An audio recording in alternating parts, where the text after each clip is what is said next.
64 नं बरमायाव थानाय जि एसएसबि केम्प बे एसएसबि केम्पनि जैहै निकासि ज्ञानपीठ कलेजाव मोनसे फोरोंथाय बादा बिथांमोना 6 साननि थाखाय बेवहाय दिनै बेखेवदों आरो बे फोरोंथाय बादायाव बे ओनसोलनि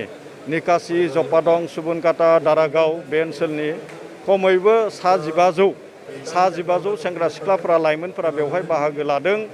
आरो बे जि मोनसे फोरोंथाय बादा बे फोरोंथाय बादायाव बाहागो लानाय लाइमोनफोरा थारैनो फैबाय थानाय समाव जि माने पारामिलिटारिफोराव जि माने साकरिनि थाखाय जि मोनसे आगोलावनो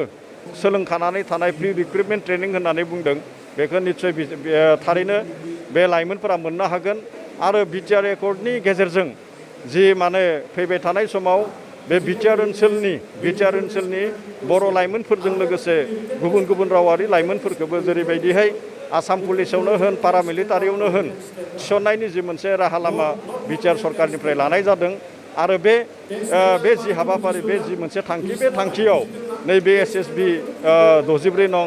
बरमानि जि एसएसबि केम्प बिथांमोना बेखौ फोरोंथाय होनानै बे ओनसोलनि सेंग्रा सिख्लाफोरखौ लाइमोनफोरखौ बे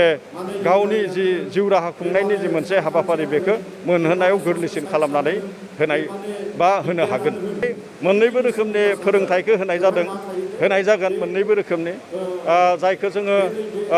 प्रेक्टिकेल आरो थिउरि होननानै बुंनाय जायो। प्रेक्टिकेल आरो थिउरि बे मोननैबो रोखोमनि जि फोरोंथाय बे फोरोंथायखौ बेवहाय होनाय जागोन आरो बे फोरोंथायनिफ्राय थारैनो लाइमोनफोरा मुलाम्फा जागोन होननानै जोङो साननो हायो। আমাৰ বাক্সা ডিষ্ট্ৰিক্টৰ উত্তৰ অঞ্চল আৰু বিশেষকৈ আমাৰ ইণ্ডো ভূটান বৰ্ডাৰত যিবিলাক আমাৰ গাঁও আছে সেই গাঁৱৰ ল'ৰা ছোৱালীবিলাক ফিজিকেলি খুব ফিট মানে যিকোনো চাকৰিৰ কাৰণে আপোনাৰ পাৰামিলিটাৰী ফ'ৰ্চ হওক বা পুলিচত হওক যিকোনো চাকৰিৰ কাৰণে তেওঁ ফিজিকেলি ভেৰি ভেৰি ফিট কিন্তু তেওঁলোকৰ যিটো আমাৰ ৰিক্ৰুটমেণ্টৰ যিটো ছাকচেছ ৰেট হ'ব লাগে সেইটো কম থাকে কাৰণ তেওঁলোকে ভালদৰে নাজানে কেনেকৈ কৰিব লাগে। আজিৰ এই যিটো ট্ৰেইনিং ষ্টাৰ্ট হৈছে এই 7 দিনীয়া যিটো ট্ৰেইনিং হ'ব এই ট্ৰেইনিঙত তেওঁলোকক খুব ছিষ্টেমেটিকলি শিকোৱা প্লেন কৰিছে আৰু ইয়াৰ কাৰণে মই 64 বেটেলিয়ান SSBৰ কামাণ্ডেণ্ট আৰু বিষয়ববীয়া সকলোকে মই ধন্যবাদ জনাইছোঁ আৰু আশা ৰাখিছোঁ যে এই অঞ্চলৰ যিবিলাক ল'ৰা ছোৱালী আছে হাইলি কোৱালিফাইড ল'ৰা আৰু ফিজিকেলি ভেৰি ভেৰি ফিট তেওঁলোকে যিকোনো ধৰণৰ চাকৰি পাবলৈ সক্ষম হ'ব। এই অসম পুলিচৰ এইটো ড্ৰাগছ এগেইনষ্ট অপাৰেশ্যনটো চলি আছে আৰু বাক্সা ডিষ্ট্ৰিক্টতো আমি যথেষ্ট যোৱা 3 মাহত আমি যথেষ্ট সাফল্য পাইছোঁ। ড্ৰাগছ বহুত ৰিকভাৰী হৈছে আৰু বহুত ড্ৰাগ এডিক্ট আৰু পেডলাৰ এৰেষ্টেড হৈছে। যদিও ইয়াতে আমাৰ বাক্সা ডিষ্ট্ৰিক্টত মানে ড্ৰাগছৰ যিটো থাকিব লাগে মানে ইমান বেছি নাই তথাপিও আমি কিছুমান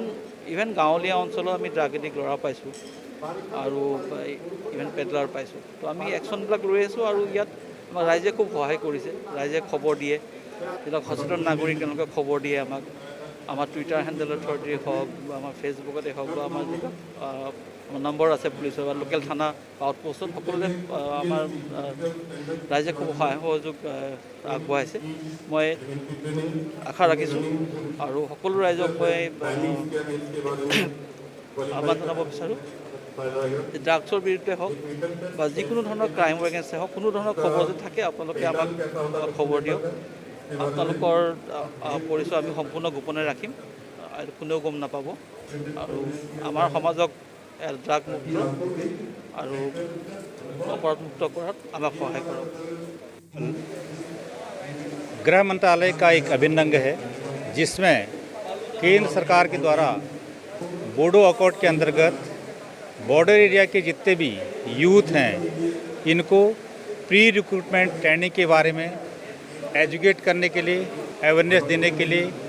और physical standard physical efficiencies medical कैसे करना है एप्लीकेशन फॉर्म कैसे होना है साथ ही जो रिक्रूटमेंट होगा उसमें क्वेश्चन पेपर कैसे आएंगे आंसर कैसे भरने इन सभी चीज़ों के बारे में बताने के लिए प्री रिक्रूटमेंट ट्रेनिंग चलाया जा रहा है। इसमें गवर्नमेंट द्वारा जो प्लानिंग था वो बोडो यूथ के लिए था बोडो यूथ के साथ ही साथ हम एक जनरल अभी प्रोग्राम चला रहे हैं, क्योंकि भारत सरकार के द्वारा लगभग 26,000 जो वैकेंसी निकाली गई हैं उसमें सभी अप्लाई कर सकते हैं, और साथ ही साथ इसमें जो रिक्रूटमेंट का प्रोसेस है सबके लिए सेम है, लेकिन बोडो यूथ को इसमें रिलैक्सेशन मिलेगा। उसके लिए स्पेशल ड्राइव चलाया जा रहा है ट्रेनिंग का। ये प्रोग्राम चलेगा 6 दिन। 6 दिन के अंतर्गत सबसे पहले हम जो यूथ यहाँ पे हैं उनको बताएंगे कि कितने लोग इसमें एलिजिबल हैं। एप्लीकेशन फॉर्म भरने के लिए सबसे पहले प्राइमरी एजुकेशन 10th पास होना ज़रूरी है, 18 ईयर का एज होना ज़रूरी है। उसके बाद जो यहाँ के लोकल्स हैं उनके लिए हाइट, वेट, चेस्ट में रिलैक्सेशन दिया